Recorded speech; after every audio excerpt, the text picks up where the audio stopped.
എനിക്കറിയാവുന്ന നല്ല ആൾക്കാർ ഒരുപാട് പേരുണ്ട്. ഈ ലഹരി മരുന്നിന് അടിമപ്പെട്ട കുറേ മത്തങ്ങത്തലന്മാർ കാരണം മലയാള സിനിമയ്ക്ക് പേരുദോഷമാണ്. ചാക്കോച്ചൻ, കുഞ്ചാക്കോവൻ എന്ന് പറഞ്ഞ എല്ലാവരും നല്ല മനുഷ്യരാണ്. ഈ വിരലിലെണ്ണാവുന്ന കുറച്ച് മണ്ടന്മാർ കാരണം എല്ലാവർക്കും ഒരു ചീത്തപ്പേരാണത്. സിനിമ എന്ന് പറയുന്നത് ഒരു ഭാഗ്യമാണ്. സിനിമയിൽ വരാൻ പറ്റുമെന്ന് പറഞ്ഞാൽ ഭയങ്കര ഭാഗ്യമാണ്. ചില വന്നിട്ടുണ്ടെന്ന് പറഞ്ഞാൽ ഈ വന്ന വഴി മറക്കുക, നന്ദിയില്ലാതിരിക്കുക എന്നൊക്കെ പറഞ്ഞാൽ ഇപ്പോൾ ഷെയ്ൻ നിഗം, ബാസി ഇവരുടെ പേരിലൊക്കെ വരുന്ന ഏറ്റവും വലിയ കുറ്റം എന്ന് പറഞ്ഞാൽ കഞ്ചാവ് അടിച്ചു, ലഹരി മരുന്നിനോ അടിമയാണെന്നൊക്കെ. ഇതൊന്നുമില്ലാതെ പച്ചയ്ക്ക് സാധാരണ മനുഷ്യനായിട്ട് ഒരു പെപ്പെ എന്ന് പറഞ്ഞ ഒരുത്തനുണ്ട്, ആന്റണി എന്ന് പറഞ്ഞു. കാരണം ആന്റണി പെപ്പ എന്ന് പറഞ്ഞ സാധാരണക്കാരനാണ്. എൻ്റെ വീടിനടുത്തുള്ള അങ്കമാലിൻ്റെ ഒരുത്തനാണ്. അവൻ കാണിച്ച് വൃത്തിയോടും ഞാനിതുവരെ പറഞ്ഞിട്ടില്ല. എൻ്റെ പടം ചെയ്യാൻ വന്ന ഒരു അരവിന്ദ് എന്ന് പറഞ്ഞ ഒരു പ്രൊഡ്യൂസറുടെ അടുത്ത് നിന്ന് 10 ലക്ഷം രൂപ അഡ്വാൻസ് വാങ്ങിച്ചു. എൻ്റെ പടത്തിൽ നായകനില്ലാതെ കഷ്ടപ്പെട്ട സമയത്ത് എൻ്റെ പ്രൊഡ്യൂസറിൻ്റെ അടുത്ത് പറഞ്ഞു, നിങ്ങളുടെ ഈഗോ കാണിക്കരുത്, പെപ്പെ ടൂയൊക്കെ കഴിഞ്ഞ ദിവസം പറഞ്ഞു മുടങ്ങും, എന്ത് ചെയ്യുന്നത്. താങ്കൾ ആ ഒരു സമയത്ത് പൊട്ടിക്കരഞ്ഞു ഞാൻ അറിഞ്ഞു. ഈ പെപ്പെ എന്ന് പറഞ്ഞവൻ സത്യം പറഞ്ഞാൽ പെല്ലിശ്ശേരി ഇല്ലെങ്കിൽ അവനൊന്നും ജീവിക്കാനുള്ള വകുപ്പ് പോലും കൊടുക്കേണ്ട ആവശ്യമില്ല. ഞാൻ വെറും പാഴാണെന്ന് വിചാരിച്ച പോലും പോയിന്റ് ഇതാണ്. അതായത് സിനിമയെ ആഗ്രഹിക്കുന്ന ഒരുപാട് പേരുണ്ട്. പക്ഷേ അതായത് അന്ന് ഷൂട്ട് ചെയ്യണമെങ്കിൽ ഞാൻ പോകണം. നമസ്കാരം. മലയാളികൾ സിനിമയെ പ്രണയിച്ചു തുടങ്ങിയിട്ട് നാളേറെയായി. എന്നാൽ കുറേ നാളുകളായി വലിയ പ്രതിസന്ധിയിൽ പോകുന്ന മലയാള സിനിമാ മേഖലയിലേക്ക് ഒരു ഉത്സവമായി മാറിയിരിക്കുകയാണ് ജൂഡി സംവിധാനം ചെയ്ത 2018. എനിക്ക് പേഴ്സണലായിട്ട് 2 കാര്യങ്ങൾ പറഞ്ഞു തന്നെ തുടങ്ങണം. ഞാൻ കഴിഞ്ഞ ദിവസം ആദ്യ ദിവസം ഷോ കണ്ടു, 2ാം ദിവസം ഇന്നലെയും സിനിമ കണ്ടു. സിനിമ കണ്ടിറങ്ങുമ്പോൾ ഞാനൊരു ഉത്സവത്തിന് പോയ ഒരു എന്താണ് പറയുക, അവിടെ അങ്ങനെ ആളുകൾ ഇങ്ങനെ തടിച്ചുകൂടി തിയേറ്ററിലിരുന്ന് ഒരു അവസാന ഭാഗം കണ്ടു കഴിയുമ്പോൾ കൈയടിക്കുന്ന സിനിമ വളരെ ചുരുക്കം. അതിലെണ്ണാവുന്ന ഏറ്റവും മികച്ച സിനിമ മലയാളികൾ എവിടെയുണ്ടെങ്കിലും ഇത് അനുഭവിച്ചവരുണ്ടാകാം 2018 പ്രളയം. എന്നാൽ ടി വിയിലൂടെ കണ്ടവരുണ്ടാകാം, പത്രമാധ്യമങ്ങളിലൂടെ വാർത്ത ശ്രദ്ധിച്ചവരുണ്ടാകും. എന്നാൽ അവരുടെ എല്ലാം അനുഭവം അതേ രീതിയിൽ തന്നെ പ്രേക്ഷകരുടെ മുമ്പിലേക്ക് എത്തിക്കാൻ കഴിഞ്ഞ എനിക്ക് ഏറ്റവും ഇഷ്ടം, ഏറ്റവും പ്രിയമായ ജൂഡാണ് എൻ്റെ ഒപ്പം ഉള്ളത്. ജൂഡ്, നമസ്കാരം. Thank you. നമ്മളൊരു ഇൻ്റർവ്യൂ കഴിഞ്ഞു അല്ലേ, റിലീസിന് മുമ്പ്. അന്ന് എന്നോട് പറഞ്ഞൊരു വാക്ക് ഇപ്പോഴും എൻ്റെ മനസ്സിൽ കിടക്കുകയാണ്. ഞാൻ എക്സാം എഴുതി ആ പേപ്പർ പ്രേക്ഷകരുടെ മുമ്പിലേക്ക് കൊടുക്കുകയാണ്, മാർക്കിടേണ്ട പ്രേക്ഷകരാണ്. അല്ല, അന്ന് ചേട്ടൻ പറഞ്ഞിട്ടുണ്ട്, ഇത് എന്തൊക്കെ പണിയെടുത്താലും ഇതിൻ്റെ മാർക്കിടുന്നത് മലയാളികളാണ്. അവർ എനിക്കറിയാലോ, ഒരുപാട് പണിയെടുത്താലും എന്തെങ്കിലുമൊക്കെ കുറ്റങ്ങൾ കണ്ടുപിടിക്കാവുന്ന അതൊരു ക്വാളിറ്റിയാണ്. അതായത് സിനിമകൾ ചെയ്യുമ്പോൾ നമുക്ക് പറ്റുന്ന ഒരു ഏറ്റവും വലിയ മിസ്റ്റേക്ക് എന്ന് പറഞ്ഞാൽ നമ്മൾ ഒരുപാട് പഠിച്ചു എന്നൊക്കെ സ്വയം തോന്നിയാലും ഈ മാർക്കിടുന്നത് മൊത്തം മലയാള സിനിമ കാണുന്ന ആൾക്കാരാണ്. അവർ കാണുന്ന സിനിമകൾ ലോകോത്തര സിനിമകൾ കാണുന്നുണ്ട്, വെബ് സീരീസ് കാണുന്നുണ്ട്. പക്ഷെ അതെല്ലാം കണ്ടിട്ടും നമ്മുടെ ഈ ചെറിയ സിനിമ അല്ലെങ്കിൽ ഒരു 2018 പോലെ ഒരു ഒരുമ അവർ മാർക്കിട്ടു. അത് ഭയങ്കര വിജയമായി, എല്ലായിടത്തും ഭയങ്കരമായിട്ട് ഓടുന്നുണ്ട്. അത് ഭയങ്കര സന്തോഷമാണ്. കാരണം ഇത്രയും വിമർശനങ്ങളുടെ ഇടയിൽ പോലും ആ സിനിമയെക്കുറിച്ച് ആരും നെഗറ്റീവായിട്ട് പറഞ്ഞാൽ കണ്ടിട്ടില്ല. അത് ഭയങ്കര സന്തോഷമാണ്. നമ്മൾ പണിയെടുത്ത് കഴിഞ്ഞാൽ മലയാളികൾ നമ്മളെ അക്സെപ്റ്റ് ചെയ്യും. പണിയെടുത്തില്ലെങ്കിൽ നല്ല കീറി കൊടുക്കും എന്ന് പറഞ്ഞാൽ അത് ശരി, അത് കൃത്യ ഒരു പാഠമാണ് ഈ സിനിമ അല്ലേ. യഥാർത്ഥ കേരള സ്റ്റോറിയാണ്. അതാണ് ഇതിൻ്റെ ഒരു പേരിപ്പോൾ മലയാളികളിട്ട്. യഥാർത്ഥ കേരള സ്റ്റോറി ഏതെന്ന് ചോദിച്ചാൽ 2018. കഴിഞ്ഞ ആസിഫ് ഉൾപ്പെടെയുള്ള കേക്ക് മുറിക്കുന്ന സമയത്തൊക്കെ പറഞ്ഞു യഥാർത്ഥ പേര് 2016 ഒപ്പം കേരള സ്റ്റോറിയാണ്. കേരളത്തിലെ ദുരിതങ്ങൾ അല്ലേ, നമ്മൾ ഈ 2018 നേരിട്ട് അനുഭവിച്ചൊരു വ്യക്തിയാണ് ഞാൻ അതിൽ ഒരു ഭാഗവാക്കാളി, ഒരു മാധ്യമപ്രവർത്തന എന്ന നിലയിൽ അതിനകത്ത് റിപ്പോർട്ടിങ്ങിനും പോയി. എൻ്റെ കുടുംബം ഒറ്റപ്പെട്ട് നിന്നിട്ട് എനിക്ക് വീട്ടിൽ കാണാൻ പോകാത്ത അവസരം വരെ ഉണ്ടായി. എനിക്ക് കാണാൻ പോകാൻ പറ്റില്ല, പക്ഷേ വെള്ളം കയറിക്കൂടാ, എനിക്ക് പോകാൻ പറ്റില്ല.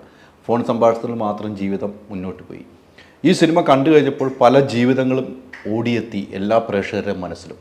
ആ പ്രേക്ഷകരുടെ മനസ്സിലേക്ക് അത്ര ആഴത്തിൽ ഇതെത്തിക്കാൻ താങ്കൾക്ക് കഴിഞ്ഞെങ്കിൽ അത് കേരള ജനത തരുന്ന ഒരു ബിഗ് സല്യൂട്ടായിരിക്കും.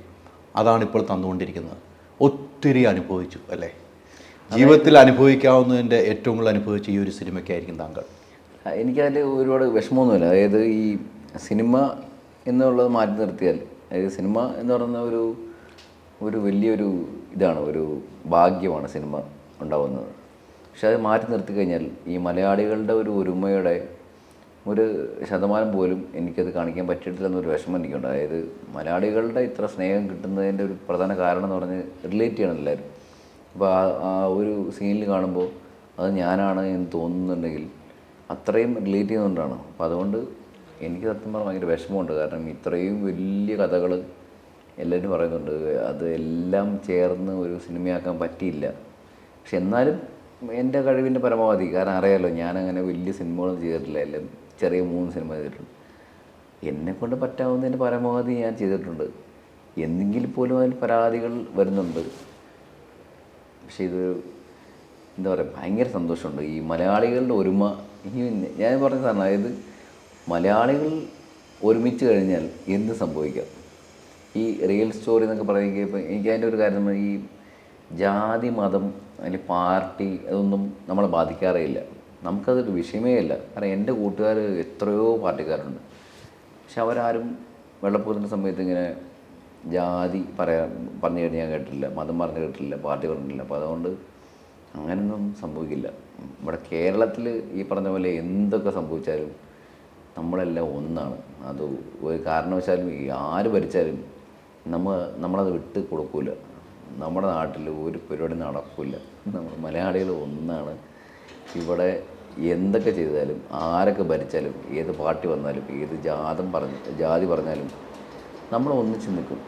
അതിൻ്റെ ഏറ്റവും വലിയ എക്സാമ്പിളാണത്. കാരണം അത് ഭയങ്കര സന്തോഷമുണ്ട് എനിക്ക്. തീർച്ചയായിട്ടും ആ സന്തോഷത്തിൻ്റെ മുഹൂർത്തമാണ്. 2-3 ദിവസം കഴിഞ്ഞപ്പോഴും തിയേറ്ററിൽ കാണുന്ന ആരവം കാണുമ്പോൾ താങ്കൾക്കുണ്ടാകുന്ന ഒരു സന്തോഷം നമ്മൾ നേരിട്ട് കാണുന്നുണ്ട്. താങ്കൾ പ്രതീക്ഷിച്ചിരുന്നു ഇത്രമാത്രം ഒരു വിജയം? ആരും പ്രതീക്ഷയില്ല. ഞാൻ മാത്രമല്ലേ, എൻ്റെ അമ്മ എൻ്റെ അടുത്ത് പറഞ്ഞിട്ടുണ്ട്, ഇവിടെ എന്തുവാണ് നീ കാണിച്ചു വെച്ച്. ഇത് എനിക്ക് ആഗ്രഹം ഉണ്ടായിരുന്നു. ഈ പ്രതീക്ഷ തന്നെ വാക്കിൻ്റെ മാറ്റം ആഗ്രഹം ഉണ്ടായിരുന്നു. അതായത് ഞാൻ ഇത്രയും പണിയെടുത്തിട്ട് എല്ലാവരും അംഗീകരിക്കണം എന്നൊരാഗ്രഹം ഉണ്ടാവില്ല. നമുക്ക് സ്വാഭാവികമായിട്ടും ഉണ്ടാവില്ലോ. പിന്നെ തീർച്ചയായിട്ടും നമ്മളെല്ലാം പണിയെടുത്തിട്ട് സിനിമയിൽ ചെയ്യുന്ന സമയത്ത് ഞാൻ എല്ലാ ദിവസവും പ്രാർത്ഥിക്കുന്ന ആളാണ്. ഈ ഡെയിലി കിടന്നുറങ്ങുമ്പോൾ പ്രാർത്ഥിക്കും, രാവിലെ എഴുന്നേൽക്കുമ്പോൾ പ്രാർത്ഥിക്കും. അത് ഈ പറഞ്ഞ ക്രിസ്ത്യൻ ആയതുകൊണ്ട് ഞാൻ അങ്ങനെ പ്രാർത്ഥിക്കുന്നു, അല്ലെങ്കിൽ ഞാൻ പ്രാർത്ഥിക്കും. അപ്പോൾ അത് എല്ലാ ദിവസവും ഞാൻ പ്രാർത്ഥിക്കുന്നത്, ദൈവം ഈ സിനിമ എല്ലാവരും കാണണേ, ഈ സിനിമ വിജയമാവണേ, പ്രൊഡ്യൂസർ കാശ് കിട്ടണേ, അതായത് പ്രൊഡ്യൂസർ ഒരിക്കലും നഷ്ടത്തിൽ വരില്ലേ എന്ന് പ്രാർത്ഥിക്കണം. എന്ന് പറഞ്ഞ പോലെ അതിൻ്റെ എല്ലാം കിട്ടുമ്പോൾ എന്താ ആളിയെ നീ കൊള്ളാം, ദൈവത്തിൻ്റെ അടുത്ത് ഞാൻ മച്ചാനെ പൊളിയാണ് എന്ന് പറയുന്നത് അതൊരു മൂടാണ്. ഇത് ഒരു കൊടുക്കൽ വാങ്ങൽ ബന്ധമാണ്. പണി എടുത്തു കഴിഞ്ഞാൽ താൻ ബാധി ദൈവം ബാധി എന്ന് പറഞ്ഞ പോലെ അത് ഞാൻ പ്രതീക്ഷിച്ചിരുന്നു, ആഗ്രഹിച്ചിരുന്നു. പക്ഷേ ഇത്രയും ഞാൻ പ്രതീക്ഷിച്ചില്ല. ഒരു ദിവസം കൊണ്ടുണ്ടാവുന്ന പ്രതീക്ഷിച്ചില്ല നമ്മൾ. ഭയങ്കര സംഭവം. അതായത് എന്നെ വിളിക്കാത്ത ആരുമില്ല. അതായത് ഞാൻ വിചാരിച്ചതിനേക്കാളും കൂടുതൽ ആൾക്കാർ എന്നെ വിളിക്കുന്നു. അവരെല്ലാവരും ഭയങ്കര ഹാപ്പിയാണ്. കാരണം സിനിമ എന്ന് പറഞ്ഞ ഒരു മാധ്യമത്തിൻ്റെ ഏറ്റവും വലിയ പവർ അതാണ്. അതായത് ഭയങ്കര ഹാപ്പിയാണ്. നിലവിലെ സാഹചര്യത്തിൽ ഈ സിനിമ ഇത്ര ഹിറ്റ് അടിച്ചിരിക്കുകയാണ്. ഇനിയുള്ളൊരു യാത്ര ജൂണിനെ സംബന്ധിച്ച് ഭയങ്കര റിസ്ക്കാണ്. ഇനി ഒരു സബ്ജക്റ്റ് എടുക്കുമ്പോൾ ജൂണിനെ സംബന്ധിച്ച് ഭയങ്കര റിസ്ക്കായിട്ടാണ് ഞാൻ കാണുന്നത്. ഇനി താഴെ പോകാൻ പാടില്ല. അതൊരു ഭയങ്കര ചലഞ്ചായിരിക്കില്ല എൻ്റെ ജീവിതത്തിൽ. ഒന്നുമില്ല, എനിക്ക് പേടിയില്ല. അതായത് ഞാൻ ഒന്നുമല്ലാത്ത സമയത്ത് എൻ്റെ കൂടെ നിന്നത് ഈ പറഞ്ഞ പോലെ പ്രൊഡ്യൂസേഴ്സാണ്. ആൻ്റെ ചേട്ടനും വേണു സാറും അല്ലെങ്കിൽ ഞാനും അല്ലെങ്കിൽ എൻ്റെ ക്യാമറമാനൊക്കെ ഉണ്ട്. അപ്പോൾ അതുകൊണ്ട് എനിക്കങ്ങനെ പേടിയൊന്നുമില്ല. ഈ പറഞ്ഞ പോലെ സിനിമകൾ ഇപ്പോൾ സാറാസ് ഞാൻ ചെയ്യുന്ന സമയത്തെന്ന് പറഞ്ഞാൽ കൂടുന്ന സമയത്താണ്. അപ്പോൾ അതുകൊണ്ട് എനിക്കങ്ങനെ ഭയങ്കര പേടിയൊന്നുമില്ല. സിനിമ നല്ലതാണെങ്കിൽ ഓടും. നല്ല ഉഗ്ര സിനിമ ചെയ്ത ആൾക്കാർ അംഗീകരിക്കും. അതുകൊണ്ട് അടുത്ത സിനിമ എന്ന് പറഞ്ഞാൽ ഒരു പറയാറായിട്ടില്ല, എന്നാലും ഒരു വലിയൊരു ആഗ്രഹമാണ്. ഈ ലാലേട്ടൻ്റെ ഒരു പടമാണ് അടുത്തത്. ലാലേട്ടനും ഒരു പടമുണ്ട്, നിവിൻ്റെ ഒരു പടമുണ്ട്. എൻ്റെ ഏറ്റവും വലിയ കൂട്ടുകാരൻ നിവിനാണ്. അപ്പം നിവിനെ വെച്ചൊരു പടം എനിക്ക് ഭയങ്കര ആഗ്രഹമുണ്ട്. അപ്പം നിവിൻ്റെ അടുത്ത് ഞാൻ അങ്ങോട്ട് പറഞ്ഞിട്ടുണ്ട് എങ്ങനെയും താളിയ. അപ്പം നിവിൻ പറഞ്ഞു ഇല്ലളേ നമുക്ക് പഠിക്കാമെന്ന് പറഞ്ഞിട്ട്. അപ്പം നിവിൻ്റെ ഒരു പടം എൻ്റെ ആഗ്രഹമാണ് എന്ന് പറഞ്ഞ പോലെ. അതൊരു സിനിമ മാത്രമല്ല, ഇതൊരു വികാരമാണ്. ഈ നമ്മുടെ അടുത്ത സിനിമ എന്ന് പറയുന്ന സമയത്ത് ഒരു സ്റ്റാറിനെ വെച്ചിട്ട് അങ്ങനെ ആകല്ല. എനിക്കൊരാഗ്രഹമാണ്. കാരണം എന്നെ മലയാള ഇൻഡസ്ട്രി കൊണ്ടുവന്നത് ശരിക്കും നിവിനും വിനീതൊക്കെയാണ്, അജുവൊക്കെയാണ്. അതുകൊണ്ട് അവരോട് ഒരു നന്ദി കാണിക്കാമെന്നൊരു ഒരു മര്യാദ എനിക്കുണ്ട്. അതുകൊണ്ട് ഞാൻ പറഞ്ഞു ഇനി എന്തൊക്കെ സംഭവിച്ചാലും എൻ്റെ ഒരു ആഗ്രഹമാണ്, നിങ്ങൾ ചെയ്താൽ ഞാൻ കൂടെ നിൽക്കാം എന്ന് പറഞ്ഞിട്ടുണ്ട്. അപ്പോൾ അതുപോലെ ഈ സിനിമ അടുത്ത പടം ഉറപ്പായിട്ടും ഈ പറഞ്ഞ പോലെ എല്ലാവർക്കും ഇഷ്ടപ്പെടുന്നൊരു പടമായിരിക്കും. അതൊരു ഉഗ്രൻ സാറാസ് എഴുതിയ അക്ഷയ് ഹരീഷാണ് അതിൻ്റെയും എഴുത്തുകാരൻ. അപ്പോൾ അതുകൊണ്ട് അങ്ങനെ സിനിമ ഉടനെ സംഭവിക്കും. ഉടനെ സംഭവിക്കും. നിവിൻ ഈ പടത്തിലില്ലല്ലോ. നിവിൻ ഈ പടത്തിലുണ്ടായിരുന്നു. ഉണ്ടായിരുന്നു. ഞാൻ അടുത്ത് പറഞ്ഞായിരുന്നു ഈ കഥ. അപ്പോൾ അതായത് ഈ എഴുതി വന്നപ്പോൾ സമയത്ത് ഈ അത്രയും വേണ്ട, ഭയങ്കര മാസമായി. അത് കൊലമാസം എന്നൊക്കെ പറയില്ല എന്ന് പറഞ്ഞാൽ ഞാൻ ലാസ്റ്റ് പറഞ്ഞ ആളെ നീ ഇതിൽ വേണ്ട, കാരണം ഇത് വേണ്ട എന്ന് പറഞ്ഞ് ഞാൻ തന്നെ വേണ്ടെന്ന് വെച്ചാണ് ഒരു സീൻ. പക്ഷെ നിവിൻ ഭയങ്കരമായിട്ട് എപ്പോഴും എന്നെ വിളിച്ച് ചോദിക്കുമായിരുന്നു, എന്തായി, കഴിഞ്ഞോ, ഷൂട്ട് കഴിഞ്ഞോ, പടം എപ്പോൾ റിലീസാവും എന്ന് പറഞ്ഞാൽ ഭയങ്കര ഒരു വിനീത് ഇപ്പോൾ ഇവിടെ ഇല്ല, അവൻ ശരി വിദേശത്താണ്. എന്നാൽ പോലും അവൻ എല്ലാ ദിവസവും വിളിക്കും, എന്തായി, റിലീസായിട്ട് ഭയങ്കര അഭിപ്രായമുള്ളൂ. അതൊരു ഒരു ഭാഗ്യമാണ്. ഈ നമ്മുടെ എല്ലാവരുടെയും കൂടെ നിൽക്കുന്ന ആൾക്കാർ കൂടെ വരിക എന്ന് പറഞ്ഞാൽ ഭയങ്കര, ഞാൻ ഭയങ്കര ബ്ലെസ്ഡാണ്. ഈ കൂട്ടുകാർ കിട്ടുക, അല്ലെങ്കിൽ സിനിമയിലുള്ള ആൾക്കാരെല്ലാം ആത്മാർത്ഥത്തോടെ നിൽക്കുക എന്ന് പറയുന്നത് ഭയങ്കര ഭാഗ്യമാണ്. അതോടൊപ്പം തന്നെയാണ് അമ്മയുടെ വാക്കുകൾ നമ്മൾ 2 ദിവസമായിട്ട് കേൾക്കുന്നു. കൂടെ നിന്ന വൈഫ്, അനിയന്മാർ, അളിയന്മാർ, അതൊക്കെ താങ്കളൊരു കുറിപ്പ് എഴുതിയല്ലോ, അവരുടെയൊക്കെ പേരെടുത്ത് വെച്ച്. അവരുടെ ഒരു പ്രാർത്ഥന എന്തായിരുന്നു അല്ലേ വീടുകളിൽ? അത് ചേട്ടാ, അതായത് ഒരു ഒരു ഒരു ഇതൊന്നും ആർക്കും അറിയില്ലല്ലോ. ഈ പടം ഹിറ്റാവുമായിരിക്കും എന്നുള്ള വേറെ കാര്യം. പക്ഷെ എന്നാൽ പോലും ഒരു കൂട്ടായ്മയാണ് ചേട്ടാ. ഇപ്പോൾ ചേട്ടനടക്കം, ഞാൻ ആരും എടുത്ത് പറയുന്നതിന് ഇതിനെ പോലും ചേട്ടനടക്കം ഈ മീഡിയാസിൻ്റെ അടുത്ത് പോലും സപ്പോർട്ട് ഭയങ്കരമായിരുന്നു. അതായത് നമ്മുടെ പടം റിലീസിന് മുമ്പ്, റിലീസിന് ശേഷം എല്ലാവരും ഉണ്ടാവും ഭയങ്കര ഹിറ്റാന്ന് പറയുന്നത്. റിലീസിന് മുമ്പ് ചേട്ടനടക്കം എൻ്റെ അടുത്ത് പറഞ്ഞിട്ടുണ്ട് ഈ സിനിമ ഭയങ്കര പ്രതീക്ഷയുണ്ടെന്ന് പറഞ്ഞിട്ടുണ്ട്. അതുപോലെ ഒരു വലിയൊരു കൂട്ടായ്മയുടെ ഒരു വിജയമാണ് സിനിമ. ഞാൻ പറയുന്നത് ഈ സിനിമ നമ്മുടെ എല്ലാവരും വിജയമാണ്. ഈ മലയാളികൾ എന്ന് പറയുന്ന ഒരു വലിയ കൂട്ടായ്മയുണ്ട്. അതിന് ജാതി, മതം, പാർട്ടിയൊക്കെ ഉണ്ട്, എല്ലാം ഉണ്ട്. തമ്മിൽ അടിയായിരിക്കും എപ്പം നോക്കിയാലും. ഈ പറഞ്ഞ പോലെ എല്ലാ ദിവസവും അങ്ങോട്ടും ഇങ്ങോട്ടും ട്രോളിങ് ഒക്കെ ആയിരിക്കും. പക്ഷേ എന്നാലും ഒരു പ്രശ്നം വരുമ്പോൾ നമ്മൾ ഒരുമിച്ച് മലയാളികളെല്ലാം. അമ്മ എന്ത് പറഞ്ഞു? അമ്മ ഭയങ്കര ഹാപ്പിയാണ്. കാരണം എൻ്റെ അമ്മ എന്ന് പറയുന്നത് ഭയങ്കര, എല്ലാവരും അമ്മമാരങ്ങനെ, എല്ലാവരും അമ്മമാർക്ക് ഭയങ്കര സന്തോഷം ഉണ്ടാവും ഒരു മകൻ്റെ സിനിമ അല്ലെങ്കിൽ ഒരു കൂടെ. എൻ്റെ അമ്മൂമ്മ ഒക്ടോബർ 16 മരിച്ചുപോയി കഴിഞ്ഞ വർഷം. അപ്പം ഞാൻ അന്ന് ഷൂട്ടിംഗ് സമയത്ത് നിൽക്കുവാണ്. അപ്പോൾ എൻ്റെ അമ്മൂമ്മ മരിച്ചുപോയി. എൻ്റെ അമ്മൂമ്മ എന്നെ ഒരുപാട് പ്രാർത്ഥിച്ചിട്ടുണ്ട്. എൻ്റെ അമ്മൂമ്മ എനിക്ക് വേണ്ടി ഒരുപാട് ആഗ്രഹിച്ചിട്ടുണ്ട്. എന്നെ എപ്പോഴും കാണുമ്പോഴും മോനെ എന്ന് പറഞ്ഞിട്ട് അമ്മൂമ്മ മരിച്ച ദിവസം പോലും ഞാൻ ഷൂട്ട് ചെയ്തിട്ടുണ്ട് ഈ സിനിമ. ഷൂട്ട് ചെയ്തു. എന്നിട്ട് ഞാൻ അമ്മൂമ്മയുടെ കുഴിമാടത്തിൽ പോയതിന് ശേഷമാണ് ഈ സിനിമ റിലീസിന് തന്നെ ഞാൻ വന്നത്. അപ്പോൾ എൻ്റെ അമ്മക്കാലും എനിക്ക് അമ്മൂമ്മ തന്നെ ഒരുപാട് ആഗ്രഹമുണ്ട്. പക്ഷെ അമ്മൂമ്മയ്ക്ക് കാണാൻ പറ്റിയില്ല. പക്ഷെ എന്നപ്പോലും അവരൊരു സ്നേഹം എന്ന് പറഞ്ഞാൽ എൻ്റെ അമ്മ, മേമ്മമാർ, അപ്പൻ്റെ അച്ചാച്ചൻ, അങ്ങനെ ഒരുപാട് പേര്. അതായത് ഞാൻ വെറും പാഴാണെന്ന് വിചാരിച്ചപ്പോലും അത്രയും സ്നേഹം എനിക്ക് കാണിച്ചിട്ടുണ്ട്. അപ്പോൾ അത് ഇച്ചിരി ഇമോഷണൽ എന്നാലും പറയാം. അത് ഭയങ്കര എന്താ പറയുക, പിന്നെ അമ്മൂമ്മയുടെ കുടുംബത്തേക്ക് വേണ്ടി ഞാൻ അമ്മയോട് തുറന്നു, അമ്മൂമ്മ ക്ഷമിക്കണം, അതായത് ഒന്നും വരാൻ പറ്റിയില്ല. അതായത് അന്ന് ഷൂട്ട് ചെയ്യണമെങ്കിൽ ഞാൻ പോകണം. കാരണം അന്ന് സിദ്ദിഖിക്ക് പറഞ്ഞുണ്ട്, ദൈവമേ സോറി അല്ല, പോയിന്റ് ഇതാണ്. അതായത് സിനിമ ആഗ്രഹിക്കുന്ന ഒരുപാട് പേരുണ്ട്. പക്ഷേ മലയാളികളുടെ ഒരു ആഗ്രഹമാണ് ഈ സിനിമ. അതായത് ഞാനിങ്ങനൊന്നും പറയേണ്ട ആളായത്, താങ്ക് യു. അതായത് അമ്മ മരിച്ചുപോയി, പക്ഷെ അവരൊരു ആഗ്രഹമുണ്ട്. എൻ്റെ അമ്മയ്ക്കും എല്ലാവരും ആഗ്രഹമുണ്ട്. അമ്മൂമ്മ കണ്ടുകൊണ്ടിരിക്കുകയാണ് അല്ലേ? അത്രമാത്രം ആഗ്രഹിച്ചിരുന്നതല്ലേ? അതെ. അത് അമ്മൂമ്മയുടെ ആഗ്രഹം പോലെ നമുക്ക് കൊടുക്കാൻ പറ്റുമല്ലോ പ്രേക്ഷകർ. നിങ്ങളെ കാറിയിപ്പിച്ച് കളയാൻ വേണ്ടി. ഞാനും ഭയങ്കര ഇമോഷനായി. അല്ല, എന്താ പറയുക, ഇത് ഈ ഇൻ്റർവ്യൂവിൽ വന്നിരുന്ന് കരയാന്ന് പറഞ്ഞാൽ ഞാൻ വിചാരിച്ചിട്ടേ ഇല്ല ഇങ്ങനെ സംഭവിക്കുന്നു. പക്ഷേ അല്ല, ജൂഡ് അങ്ങനെ ചെയ്യുമെന്ന് ഞാൻ ഓർത്തില്ല. ഞാൻ അമ്മ സത്യമായിട്ട് പറയാം, അതായത് കരച്ചിലേക്ക് വരുന്നുണ്ട്. അതായത് ഈ അമ്മൂമ്മയുടെ അടുത്ത് ഞാൻ പോയ സമയത്ത്, ഈ പട റിലീസിനും തലേദിവസം ഞാൻ പോയി. ആലങ്ങാട് ഒരു പടിയിലാണ് അമ്മൂമ്മനെ അടക്കിയിട്ടുള്ളൂ. അവിടെ ഞാൻ പോയി. അപ്പം അപ്പോഴൊക്കെ ഞാൻ വിചാരിച്ചു, ഇങ്ങനെ അമ്മ ഉണ്ടായിരുന്നെങ്കിൽ ഭയങ്കര ഹാപ്പിയായിരുന്നു. അത് ഭയങ്കര അതെല്ലാം വിധി അല്ലേ? അതെ. ആ വിധിയായിട്ട് നമ്മൾ കണക്ക് കൂട്ടാൻ ചൂടെ. ഈ അമ്മൂമ്മ ഉണ്ടായിരുന്നെങ്കിൽ ഇതിനപ്പുറത്തേക്കൊരു സന്തോഷമായിരുന്നു താങ്കൾക്ക്. നമ്മളെല്ലാം വിശ്വസിക്കുന്നു സ്വർഗവും നരകവും ഉണ്ടെന്നല്ലേ? അമ്മൂമ്മ സ്വർഗത്തിരുന്ന് കാണട്ടെ ഇത്. അതെ അതെ, കുഞ്ഞുമോൻ്റെ വിജയം അമ്മൂമ്മ സ്വർഗത്തിരുന്ന് കാണട്ടെ. എല്ലാവരും ഒരു കൂട്ടായ്മയാണ്. ചൂടല്ലെങ്കിൽ ഇങ്ങനെ ഇമോഷൻ ആവുമെന്ന് ഞാൻ ഒരിക്കലും ഈ ചെയറിൽ വന്നിരിക്കും ഞാൻ വിചാരിച്ചില്ല. ചൂടിൻ്റെ മനക്കെട്ട് എനിക്കറിയായിരുന്നു. പക്ഷെ ചൂട് ഇങ്ങനെ വന്ന് പറയുമെന്ന് എൻ്റെ ജീവിതത്തിൽ സ്വപ്നത്തിൽ ഞാൻ വിചാരിച്ചില്ല. ചൂട് അപ്പം ചൂടിനുണ്ടായ ഒരു പെയിൻ എന്തായിരുന്നു അല്ലേ ഈ സിനിമയിലല്ലേ?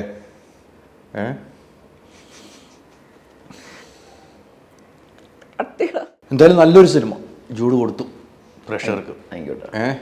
ഇനിയും ചൂടിൻ്റെ ആ കലയിൽ നിന്നും ഒത്തിരി സിനിമകൾ നമുക്കുണ്ടാകണം. എന്തായാലും ചൂട് പറഞ്ഞതുപോലെ ഒത്തിരി പ്രതിസന്ധി തരണം ചെയ്താണ് സിനിമ ഷൂട്ട് ചെയ്തത്. നമുക്ക് ആ സിനിമ കാണുമ്പോൾ അറിയാം അല്ലേ? ആർട്ടിസ്റ്റുകൾ എത്രമാത്രം വെള്ളത്തിൽ കിടന്നിട്ടുണ്ട് അതിൻ്റെ അപ്പുറത്തേക്ക് താങ്കൾ കിടന്നിട്ടുണ്ട് അല്ലേ?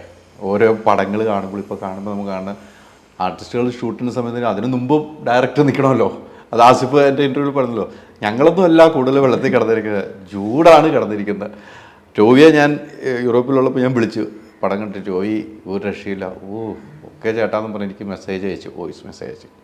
ഈ പറഞ്ഞ ഓരോ ആർട്ടിസ്റ്റുകളും നമ്മൾ ഒരു ആർട്ടിസ്റ്റിനെയും മാറ്റിയെടുത്താൻ പറ്റില്ല. അതിൽ ഒരു സീനിൽ വന്നിട്ടുള്ള പോലും ജാഫർക്ക് ഒരു സീനിലുള്ളൂ, പക്ഷെ നമ്മുടെ മനസ്സിലുണ്ട്.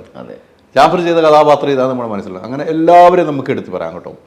അത് ഏറ്റവും പ്രധാനപ്പെട്ട കാര്യങ്ങൾ ഞാനൊരു പ്രേക്ഷകർ എന്ന സിനിമ കണ്ടു കഴിയുമ്പോൾ നിങ്ങൾ ചെയ്തു വെച്ച ക്ലൈമാക്സ് തിയേറ്ററിൽ പോയി കണ്ടില്ലെങ്കിൽ ഉണ്ടല്ലോ അവന് നഷ്ടമാവും. കാരണം നമ്മൾ ഈ പ്രളയം കണ്ടിട്ടുണ്ട്, കേട്ടിട്ടുണ്ട്, പക്ഷെ ക്ലൈമാക്സ് നമ്മൾ പ്രളയത്തിൻ്റെ ആരും കണ്ടിട്ടില്ല.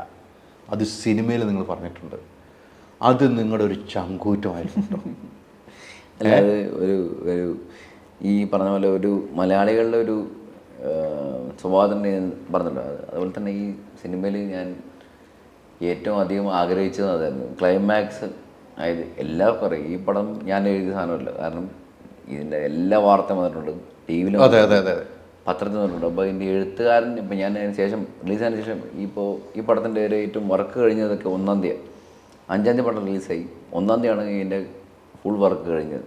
അപ്പോൾ എനിക്ക് സമയം കിട്ടിയിട്ടില്ല ഈ സിനിമയെക്കുറിച്ച് ചിന്തിക്കാൻ പോലും. അപ്പോൾ ശരിക്കും ഇന്നാണ് ആ സിനിമ റിലീസ് ചെയ്യുന്നത്. ഞാൻ അതിൻ്റെ റിട്ടൺ ബൈ മലയാളീസ് എന്ന് പറഞ്ഞ് എഴുതിയേനെ. കാരണം അത്രയും ഗംഭീര സ്ക്രിപ്റ്റാണ് മലയാളികൾ എനിക്ക് തന്നത്. കാരണം പത്രത്തിൽ വന്ന വാർത്തകളും ടി വിയിൽ വന്ന വാർത്തകളൊക്കെ ഉണ്ടായിരുന്നു. അപ്പോൾ അതെല്ലാം ചേർത്ത് വെച്ചിട്ട് ഒരു സിനിമ ഉണ്ടാക്കുമ്പോൾ ഈ പറഞ്ഞ സാധനം ഉണ്ടായിരുന്നു. ഈ അവസാന നിമിഷം ക്ലൈമാക്സിലൊരു സാധനം ഉണ്ടല്ലോ മലയാളികളുടെ, അത് ചെയ്തില്ലെങ്കിൽ പിന്നെ എന്തിനാണ് ഞാൻ ഈ സിനിമ ചെയ്യുന്നത് എന്ന് പറഞ്ഞ പോലെ ഒരു ഭയങ്കര ഒരു മൊമെൻ്റായിരുന്നു ആ സിനിമ. അതായത് എനിക്ക് പേഴ്സണലി ഇഷ്ടപ്പെട്ട സിനിമയാണ്. എന്നാലും ഇത്രയും ഗംഭീരമായിട്ട് മലയാളികൾ ചെയ്തിട്ട് ഞാൻ അതിനൊരു ട്രിബ്യൂട്ടെങ്കിലും കൊടുത്തില്ലെങ്കിൽ പിന്നെ ഞാൻ എന്തിനാണ് ജീവിച്ചിരിക്കുന്നത് എന്ന് ഇത്രയും ആൾക്കാർ സപ്പോർട്ടീവാണ്. പ്രൊഡ്യൂസറുണ്ട്, കൂടെ കാശ് കൊടുക്കുന്ന ഒരു പ്രൊഡ്യൂസറുണ്ട്, ക്യാമറമാൻ, ആർട്ട് ഡയറക്ടർ എന്നുകൊണ്ട് എല്ലാവരും കൂടെ നിൽക്കുന്ന സമയത്ത് ഞാൻ ഇതെങ്കിലും മിനിമം ചെയ്യണ്ടേ ചേട്ടാ എന്ന് പറഞ്ഞൊരു അത് ഭയങ്കര അത് കുറച്ച് ആലോചിച്ചല്ലോ അത് എഴുതാൻ. അത് ആക്ച്വലി ആ സീൻ എഴുതിയപ്പോൾ ഇത് എല്ലാവർക്കും അറിയാം ഇങ്ങനെ സംഭവിക്കുമെന്ന്. പക്ഷെ എന്നപ്പോൾ ആ സീനിൽ സംഭവിക്കുമ്പോൾ എന്താണ് കോൺട്രിബ്യൂഷൻ, നമ്മുടെ കോൺട്രിബ്യൂഷൻ, ഒരു ഫിലിം മേക്കർ എന്ന സാധനമാണല്ലോ. അപ്പോൾ അതിൽ ചമനുണ്ട്, എഡിറ്റിങ് ചെയ്ത ചമനുണ്ട്, ക്യാമറ ചെയ്ത അഖിലുണ്ട്, സ്കോർ ചെയ്ത നോബിനുണ്ട്. അപ്പോൾ എല്ലാവരും ഏറ്റവും കൂടുതൽ പ്രാർത്ഥിച്ച് അത് ആ സീൻ കഴിയുമ്പോൾ എല്ലാവരും കരയണം. ടോവിൻ്റെ അടുത്ത് പറഞ്ഞിട്ടുണ്ട്, ചേട്ടാ ആ സീൻ കഴിയുമ്പോൾ നാട്ടുകാർ മുഴുവൻ കരഞ്ഞ് നിലവിളിക്കണം. ഞാൻ പറഞ്ഞു നിലവിളിക്കും, എല്ലാവരും കരയും എന്ന് പറഞ്ഞ പോലത്തെ ഒരു പ്ലാനാണത്. ഇത് വർക്കായി എന്നുള്ളതാണ് ഏറ്റവും സന്തോഷം. അതെ, വർക്കായി. നമ്മൾ പലതും പ്ലാൻ ചെയ്യും, വർക്കാവണമെന്നില്ല, പ്രേക്ഷകർ ഏറ്റെടുക്കണമെന്ന്. പക്ഷേ ഇത് വർക്കായി. ആ വർക്കായതുകൊണ്ടാണ് ഞാൻ ആ സംഭവം പറഞ്ഞത്. അത് തിയേറ്ററിൽ പോയിരുന്നാലേ ഉള്ളൂ ആ പ്രളയം 2003 പ്രളയത്തിൻ്റെ ക്ലൈമാക്സ് എന്താണെന്ന് നമുക്ക് മനസ്സിലാക്കാൻ കഴിയുള്ളൂ. എന്തായാലും ഈ പറഞ്ഞ പോലെ ഷൂട്ടിംഗ് സമയത്തൊക്കെ താങ്കൾ ഒത്തിരി ടെൻഷൻ അനുഭവിച്ചു അല്ലേ? സിനിമ മുടങ്ങി ഇനി തുടരാൻ പറ്റുമോ, ഇനി ആരെങ്കിലും എൻ്റെ കൂടെ നിൽക്കുമോ, ഇതൊക്കെ ഉണ്ടായപ്പോഴും ഈ മനക്കെട്ടി എവിടെ നിന്ന് കിട്ടി? മനക്കെട്ടി നേരത്തെ ഉണ്ട് കേട്ടോ. അതായത് ഈ പറഞ്ഞ പോലെ നമ്മൾക്ക് ഈ ശത്രുക്കൾ ഉണ്ടാവും, ഇഷ്ടം പോലെ ഉണ്ടാവും. കാരണം നമ്മൾ എൻ്റെ ഒരു സ്വഭാവം വെച്ച് ഞാൻ എല്ലാം തുറന്നു പറയും. ഇപ്പം എനിക്ക് എൻ്റെ വീട്ടുകാരായാലും ഞാൻ വിളിച്ച് പറയും, ഉള്ള കാര്യം പറയും. അത് ഒരുപാട് ശത്രുക്കൾ ഉണ്ടാക്കേണ്ട, അതിൻ്റെ പുറകിൽ ഒരുപാട് എന്താ പറയുക നെഗറ്റീവ് ആൾക്കാർ എനിക്ക് വരുമായിരുന്നു. പക്ഷേ നമ്മൾ നേരായ വഴിക്ക് പോവുക എന്നൊരു സാധനമുണ്ട്. മനക്കെട്ടി ചിലപ്പോൾ എന്താ പറയുക നമ്മൾ ഈ കൂട്ടുകാരുടെ അടുത്തുനിന്നോ വീട്ടുകാരുടെ അടുത്ത് കിട്ടിയതായിരിക്കും. എന്നാലും ആനോച്ചേട്ടനും വേണു സാറിനെ പോലുള്ള വലിയ വലിയ ആൾക്കാർ കൂടെ നിൽക്കുന്ന സമയത്ത് ഞാൻ വെല്ലുവിളിച്ചിട്ടുണ്ട്. ഞാൻ എന്ത് വേണമെങ്കിൽ നേരിടാം. അതായത് മലയാള സിനിമയിൽ ഏറ്റവും കൂടുതൽ അപഖ്യാതി ഉള്ള സാധനം എന്ന് പറഞ്ഞാൽ കഞ്ചാവും മയക്കുമരുന്നൊക്കെയാണ്. ഞാൻ പറഞ്ഞിട്ടുണ്ട്, അതായത് എന്നെക്കുറിച്ച് ആരും ഒന്നും പറയില്ല. പരമാവധി പറയാൻ പോണേ ഞാൻ ഒരു ബാറിൽ വെച്ച് കണ്ടു എന്നായിരിക്കും. സ്വാഭാവികം. എനിക്ക് ഇഷ്ടമാണ്, എനിക്ക് ബാറിൽ പോകുന്നത് തെറ്റൊന്നുമില്ല. അപ്പോൾ അതുകൊണ്ട് ഞാൻ പറഞ്ഞിട്ടുണ്ട് പരമാവധി അത്രേ ഉള്ളൂ. അതിന് പകരം ഒന്നും എന്നെ ചെയ്യാൻ പറ്റില്ല. കാരണം ഞാനൊരു വൃത്തികെട്ട കേസിന് പോകാറില്ല. അതിൻ്റെ സിനിമ ഇറക്കിയ എല്ലാ സ്ത്രീ കഥാപാത്രങ്ങളും ഞാൻ ബഹുമാനിക്കാറുണ്ട്. ഞാൻ ഒരിക്കലും അവരുടെ അടുത്ത് മോശമായിട്ട് സംസാരിക്കാറില്ല. അപ്പോൾ അതുകൊണ്ട് എൻ്റെ ഏറ്റവും വലിയ വിശ്വാസം, അതായത് സിനിമ എന്ന് പറയുന്നത് ഒരു ഭാഗ്യമാണ്. മറ്റുള്ളവർക്ക് കിട്ടാത്തൊരു ഭാഗ്യമാണ്, നമുക്ക് കിട്ടുന്നൊരു ഭാഗ്യമാണ്. അതിന് പരമാവധി ദൈവാനുഗ്രഹമായിട്ട് കാണുക, അതിനെ മാക്സിമം ബഹുമാനിക്കുക. അതിന് പകരം അത് വെച്ച് യൂസ് ചെയ്തിട്ട് വൃത്തികേട് കാണിക്കുക എന്ന് പറഞ്ഞാൽ ഏറ്റവും വലിയ നാരത്തരമാണ്. അപ്പം അങ്ങനെ ചെയ്യുന്നവരുടെ മുമ്പിൽ ഞാനാണ് ഭേദം, തമ്മിൽ ഭേദം. അതുകൊണ്ട് ഞാൻ പറഞ്ഞു എന്നെ ഒന്നും ചെയ്യാൻ പറ്റില്ല. അതായത് ഞാൻ നല്ല രീതിയിൽ ജീവിക്കുന്ന ഒരു മനുഷ്യനാണ്, എൻ്റെ ഫാമിലിയായിട്ട് ജീവിക്കുന്ന മനുഷ്യനാണ്. അതുകൊണ്ട് ബാക്കി ആൾക്കാർ ഈ പറഞ്ഞ പോലെ ഒരുപാട് ശത്രുക്കളുണ്ട്, അവരെല്ലാവരും ചെയ്യുന്ന വൃത്തികേടൊക്കെ എനിക്കറിയാം. അതുകൊണ്ട് ഞാൻ വെല്ലുവിളിക്കാറുണ്ട്, അവരെ ഉൾപ്പെടെ ധൈര്യം ഉണ്ടെങ്കിൽ വാടാ എന്ന് ഞാൻ പറയാറുണ്ട്. അതായത് എന്ന് പറഞ്ഞ പോലെ ദൈവമുണ്ട്, ദൈവത്തിൻ്റെ ഒരു അനുഗ്രഹമാണ് ഈ പടം മാത്രമല്ല എല്ലാ സിനിമയും. അപ്പോൾ ഞാൻ സ്വയം ചതിക്കാത്തോളം ഇത്ര കാലം എന്നെ ആർക്കും ഒന്നും ചെയ്യാൻ പറ്റില്ല. ഞാൻ സ്വയം ഒരു വൃത്തികെട്ടനായി മാറിക്കഴിഞ്ഞാൽ ഞാൻ അന്ന് തീരും എന്ന് പറഞ്ഞ് നമ്മൾ നിർത്തണം എന്ന് പറഞ്ഞ പോലെ സിനിമ എന്ന് പറയുന്നത് ഒരു ഭാഗ്യമാണ്. സിനിമയിൽ വരാൻ പറ്റുമെന്ന് പറഞ്ഞാൽ ഭയങ്കര ഭാഗ്യമാണ്. സിനിമയിൽ ആഗ്രഹിച്ച് ഒരുപാട് വേറെ പുറത്ത് വെയിറ്റിംഗ് ആണ്. അതായത് ചേട്ടാ എന്നെക്കാളും കഴിവുള്ള ഒരു 25,000 പേരെങ്കിലും മിനിമം പുറത്തുണ്ടാവും. അവരുടെ മുമ്പിൽ ഞാനൊരു പടം ചെയ്തിട്ട് മിനിമം ഇതിൽ ചെയ്യണ്ട, ഇല്ലെങ്കിൽ ഞാൻ അവരുടെ അടുത്ത് കാണിക്കുന്ന മര്യാദകളല്ല. പിന്നെ തീർച്ചയായിട്ടും. അപ്പം അതുകൊണ്ട് ഒരു നന്ദി എന്ന് പറയുന്നത് എല്ലാവരോടാണ്. ഈ സിനിമയിൽ ആഗ്രഹിക്കുന്ന എല്ലാവരോടും ഞാൻ പറയുകയാണ്, കഷ്ടപ്പെട്ടാൽ മാത്രം മതി, ധൈര്യമായിട്ട് പോരാ. ഇവിടെ ഇൻഡസ്ട്രി വെയിറ്റിംഗ് ആണ്. എല്ലാ പുതിയ സംവിധായകർക്കും പറ്റിയ അവസരമാണ്. അതായത് മലയാളികൾ കൈയോട് നെഞ്ച് മറന്ന് കെട്ടിപ്പിടിച്ച് ഉമ്മ തരും, പണിയെടുത്താൽ മാത്രം. ഞങ്ങളെ കെട്ടിപ്പിടിച്ച് ഉമ്മ ഒന്നും ഒരു ആരാധിക ഞാൻ കയ്യിൽ പിടിച്ചൊരു ഉമ്മ എന്ന വനിതയിൽ പണിയെടുത്താൽ മാത്രം മതി. അതായത് സിനിമയിൽ വരാൻ ആഗ്രഹിക്കുന്ന എല്ലാവരും പണിയെടുത്തും ജോലി ചെയ്താൽ മാത്രം മതി. അളിയ വേറെ ഒന്നും ചെയ്യണ്ട, ജോലി ചെയ്യണം അവർ. അതെ, കറക്റ്റ് ഷൂട്ടിംഗ് സമയത്തൊക്കെ വന്ന് ജോലി ചെയ്യണം. അതെ അല്ലേ? അതൊക്കെയാണ് ഇവിടുത്തെ ഏറ്റവും വലിയ പ്രശ്നങ്ങൾ. ആ പ്രശ്നങ്ങളിലേക്ക് ഞാൻ വരുന്നതിന് മുമ്പ് മറ്റൊരു പ്രധാനപ്പെട്ട, താങ്കൾ ഈ സിനിമ മുടങ്ങുമെന്നൊക്കെ ഒരു തീരുമാനത്തിൽ വന്നു. ടൂവിയൊക്കെ കഴിഞ്ഞ ദിവസം പറഞ്ഞു മുടങ്ങും, എന്ത് ചെയ്യുന്നത്. താങ്കൾ ആ ഒരു സമയത്ത് പൊട്ടിക്കരഞ്ഞു എന്ന് ഞാൻ അറിഞ്ഞു, അല്ലേ? പൊട്ടിക്കരഞ്ഞു, ഉറപ്പാട് കരവില്ല. ആ പൊട്ടിക്കരഞ്ഞ ആ നിമിഷം എങ്ങനെയാണ്? അല്ല, അതായത് ഈ സിനിമ വേണ്ടെന്ന് വെച്ച ഒരുപാട് നിമിഷം ഉണ്ടായിട്ടുണ്ട്. അതായത് ഈ സിനിമയിൽ ഒരുപാട് പ്രൊഡക്ഷൻ കമ്പനികൾ വന്നിട്ട് ഈ സിനിമ കഥ കേട്ട് ആർക്കും ചെയ്യാൻ തോന്നില്ല. കാരണം കഥയൊന്നുമില്ല, എല്ലാം സെയിം കഥയാണ്, എല്ലാവരും കണ്ടുവെച്ചോക്കാണ്.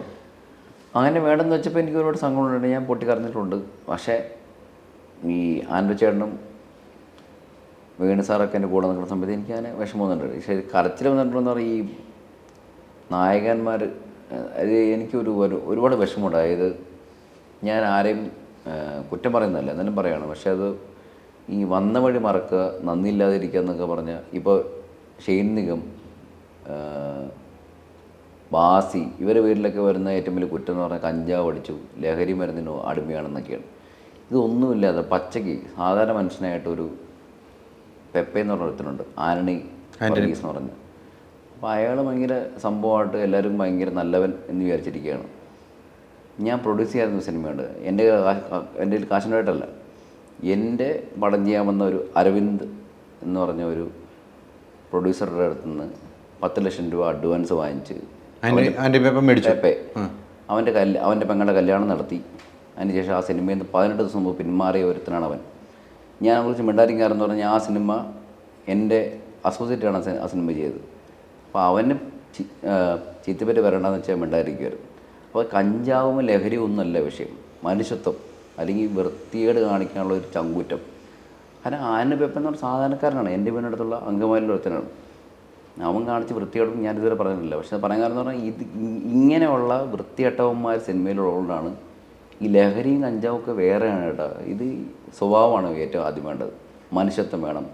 ആ പ്രൊഡ്യൂസറൊക്കെ എൻ്റെ അടുത്ത് കരഞ്ഞിട്ടുണ്ട്, ആ പ്രൊഡ്യൂസറുടെ വൈഫ് കരഞ്ഞിട്ടുണ്ട്, ഞാൻ കേട്ടിട്ടുണ്ട്. അപ്പോൾ ഇതൊക്കെ എല്ലാം ചെയ്തിട്ട് വൃത്തികേട് കാണിച്ചിട്ട് അവൻ വേറെ സിനിമ ചെയ്തു, ആരവം എന്നുള്ള സിനിമ ചെയ്തു. ഇപ്പോൾ RDX ചെയ്യുന്ന നഹാസിൻ്റെ ആദ്യത്തെ പടം ആരവമായിരുന്നു. അത് ഷൂട്ട് ചെയ്ത് ആ സിനിമ വേണ്ടെന്ന് വെച്ചു. ആ സിനിമ വേണ്ടെന്ന് വെച്ചു. ആ സിനിമ വേണ്ടെന്നെങ്കിൽ കാരണം ശാപമാണ്, കട്ട ശാപമാണ്.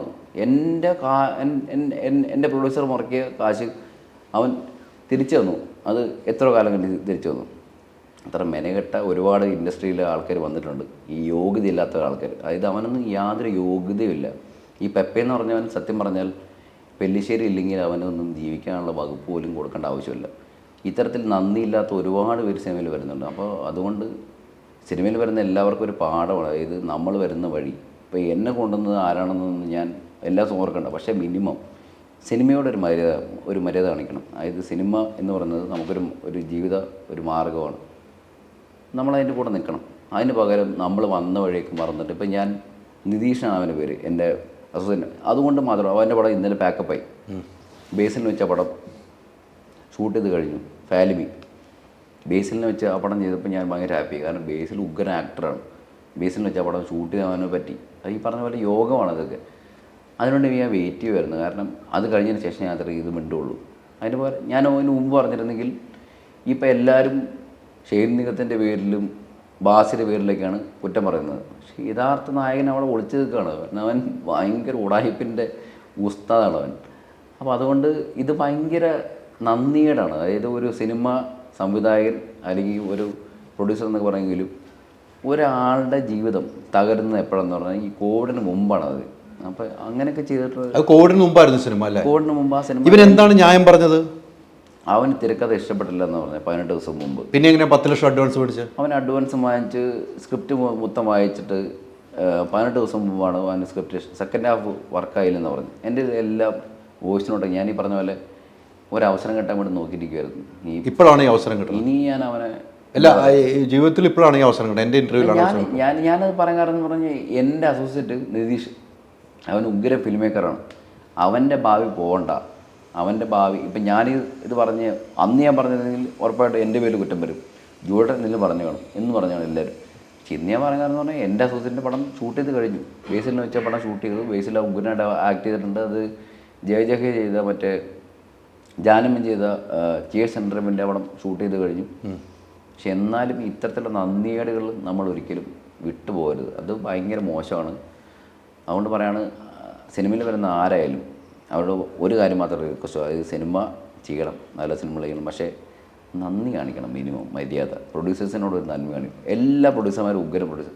ആരും സിനിമ കാശ് മുടക്കിയിട്ട് 8 നല്ല പൊട്ടെന്ന് വെച്ചാൽ ആരും വരുന്നില്ല. എല്ലാവരും ആഗ്രഹിച്ചതായിരുന്നു. പക്ഷേ ഇവരൊക്കെ പണി തരാൻ വേണ്ടി ചില ആക്ടേഴ്സ് ഉണ്ട് ഇവിടെ. അത് കഞ്ചാവ് അടിച്ചോ, അവനൊക്കെ വീട്ടിൽ പോയി കഞ്ചാവ് അടിക്കുകയോ മയക്കുമരുന്ന് അടിക്കുകയോ എന്തുകൊണ്ട് ചെയ്തോട്ടെ. പക്ഷേ സിനിമേനെ ബാധിച്ചു കഴിഞ്ഞാൽ ഇപ്പോൾ സാറാസിൽ ഞാൻ സണ്ണിവീനെ വെച്ചിട്ടുണ്ട്. സണ്ണിവീൻ എൻ്റെ ഉഗ്രൻ ഒരു കൂട്ടുകാരനാണ്. ഞാൻ ആ സമയത്ത് സണ്ണിവീന് മുമ്പ് ഞാൻ ബാസിനെ വെച്ച് പടം ചെയ്യുന്ന ആലോചിച്ച് ഞാൻ വണ്ടി എടുത്ത് ഞാൻ വീട്ടിൽ നിന്ന് ഇറങ്ങി. എടപ്പള്ളി പള്ളി എത്തിയപ്പോൾ എനിക്ക് എന്തോ ദൈവവിളി വന്നു. ഞാൻ ബാസി വിളിച്ച് പറഞ്ഞു, മച്ചാനെ ഞാൻ ഇവിടെ ഉണ്ട്, കാരവാനിലേക്ക് പോരെന്ന് പറഞ്ഞു. ഞാൻ പോയില്ല. ഞാൻ അവിടെ നിന്ന് വണ്ടി യൂട്ടേൺ എടുത്ത് വീട്ടിൽ പോയി. ഞാൻ നേരെ സണ്ണീനെ വിളിച്ചു. അളി അവിടെ ഉണ്ട് ഞാൻ പോയി കഥ പറഞ്ഞു. സണ്ണി പടം ചെയ്തു. ഞാൻ ബാസിനെ വെച്ചിരുന്നെങ്കിൽ എന്തായിരിക്കും എന്നുള്ളത് എനിക്ക് ഊഹിക്കാവുന്നേ ഉള്ളൂ. കാരണം ശാന്തമുരളി പോലെ ഒരു സാധാരണ ഒരു പ്രൊഡ്യൂസറാണ് പടം ചെയ്തത്. അപ്പം ഞാൻ പറഞ്ഞത് പോയിന്റ് എന്ന് പറഞ്ഞാൽ എല്ലാവർക്കും, ഇപ്പം സണ്ണി, നിവിൻ, ടൊവിനോ, ദുൽഖർ, അല്ലെങ്കിൽ ആസിഫ്, ചാക്കോച്ചൻ, എനിക്കറിയാവുന്ന നല്ല ആൾക്കാർ ഒരുപാട് പേരുണ്ട്. പക്ഷേ ഈ ലഹരി മരുന്നിനടിമപ്പെട്ട കുറേ മത്തങ്ങത്തലന്മാർ കാരണം മലയാള സിനിമയ്ക്ക് പേര് ദോഷമാണ്. മമ്മൂക്കയുടെ അടുത്തൊക്കെ ഇത് പറഞ്ഞാൽ മമ്മൂക്കയ്ക്ക് അത് മനസ്സിലാവുമല്ലോ. കാരണം മമ്മൂക്കൊന്നും ഇതിൻ്റെ ആളെ, മമ്മൂക്ക, ലാലേട്ടൻ, സുരേഷ് ഏട്ടൻ, ജയറാമേട്ടൻ, ദിലീപേട്ടൻ, ചാക്കോച്ചൻ, കുഞ്ചാക്കോവൻ എന്ന് പറഞ്ഞ എല്ലാവരും നല്ല മനുഷ്യരാണ്. ഈ ചെറിയ വിരലിലെന്നാവുന്ന കുറച്ച് മണ്ടന്മാർ കാരണം എല്ലാവർക്കും ഒരു ചീത്തപ്പേരാണത്. അത് നമ്മൾ തന്നെ മാറ്റണം. കാരണം ഇവന്മാരെയൊക്കെ ഒതുക്കി കഴിഞ്ഞാൽ, ഒതുക്കിയെന്ന് പറഞ്ഞാൽ ആരും വിളിക്കണ്ട. ഇപ്പം ഞാൻ പെപ്പനെ വിളിക്കുമല്ലോ ജീവിതത്തിൽ. ഇപ്പം എൻ്റെ പടത്തിൽ, നിങ്ങളുടെ അറിവിലും എന്നെ കൊണ്ടും വിളിപ്പിക്കില്ല. എൻ്റെ പടത്തിൽ സാറാസിൻ്റെ സമയത്ത് നായകനില്ലാതെ കഷ്ടപ്പെട്ട സമയത്ത് എൻ്റെ പ്രൊഡ്യൂസറിൻ്റെ അടുത്ത് പറഞ്ഞു, നിങ്ങളുടെ ഈഗോ കാണിക്കരുത്, പെപ്പയ്ക്ക് പെപ്പ എന്ന് പറഞ്ഞു. ഞാൻ പറഞ്ഞു എൻ്റെ ജീവിതത്തിൽ പട്ടിണി കിടന്നാലും ഞാൻ പെപ്പ വിളിക്കില്ലെന്ന് പറഞ്ഞു. ജീവിതത്തിൽ ഒരു സിനിമ ഞാൻ വിളിക്കില്ല. അവൻ അത്രയും എൻ്റെ പ്രൊഡ്യൂസറെ അവൻ മറ്റേ കരയിപ്പിച്ച മനുഷ്യനാണ്, അതുകൊണ്ട് ഞാൻ വിളിക്കില്ലെന്ന് പറഞ്ഞു. കാരണം അത് പ്രൊഡ്യൂസറുടെ ഒരു കണ്ണിൽ ഞാൻ കണ്ടതാണ്.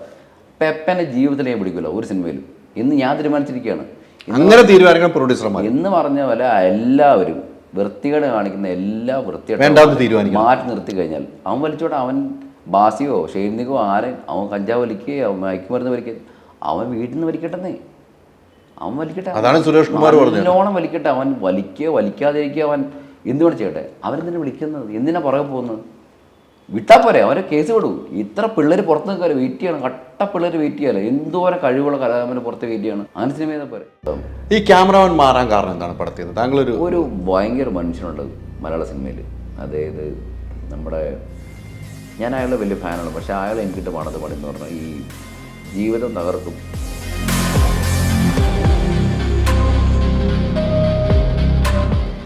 എനിക്കിട്ട് പണിയാൻ നിൽക്കണ എൻ്റെ പകുതി പണി സ്വന്തം പടത്തിൽ കാണിച്ചിരുന്നെങ്കിൽ എന്ത് മനോഹരമായിരുന്നു ആ സിനിമ. വിജയിച്ചത്. അതെ അല്ലേ? കുഴപ്പമില്ല. Get well soon.